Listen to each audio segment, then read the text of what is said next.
Hi everybody, welcome to this minimal look. I'm starting off with brows, and as you can see, I'm starting off with the middle and then going to the tail because I want to avoid putting that first dip into the head of my brow, just to avoid that Sharpie drawn eyebrow look. And I'm just making sure to take my time, making sure that every little gap is filled in.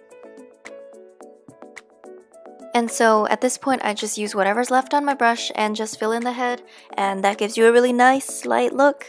So it's looking a little bit dark, but that's okay because I do want to fill in more than I need, because afterwards we're going to go in with a spoolie and sometimes that can take off a lot of product. But with a spoolie, we can make it a lot more natural. So now I'm doing the same exact thing on the other eyebrow. I'm using short feathery strokes. I never go in with really harsh long strokes because that'll just make it easier to mess up. So this is the best way for me to make it look natural. And now I'm going in with a spoolie and just smoothing everything out. So I'm focusing on the head here and avoiding using the spoolie too much for the arch and the tail because I don't want to blur it out too much to the point where it looks like I don't even have any product on. And as you can see over here, I spread it out a little too much, so I just went in with my finger. Nothing wrong with that, of course, but probably discredits me from being a real beauty guru. I'm gonna keep spreading out the product like this until I'm happy with how my eyebrows look. Now that I've finished filling them in, I'm going in with some brow gel just to make sure that the brow hairs stay in place because sometimes they like to fall down and then it doesn't look like that I tried. So I like to put on brow gel so it stays. What also works is if you use hairspray on your spoolie and then shape your brows that way. I'm going over it again with a spoolie because sometimes the brow gel can go on a little bit clumpy, so this step is to take off some of the excess product, and I'm also using this opportunity to shape my brows into whatever shape I want them to be.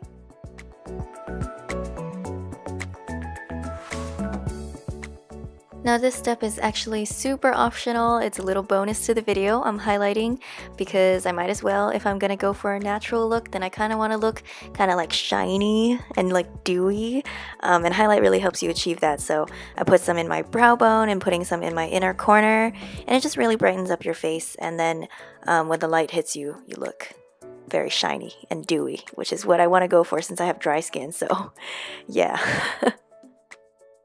So with that, the eyebrows are done and we're looking on fleek. We're gonna move on to the lips.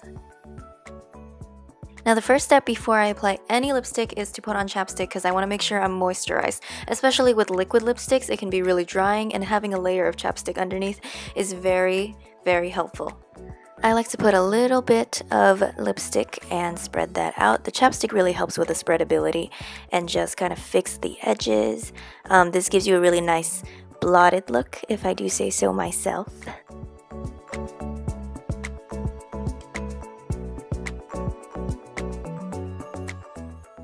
And sometimes I like to put on some lip gloss. Lip gloss really puts the whole thing together. Add in some highlight because we can. After this, we are done. Thank you so much for watching. Don't forget to like and subscribe, and I hope you have a great day.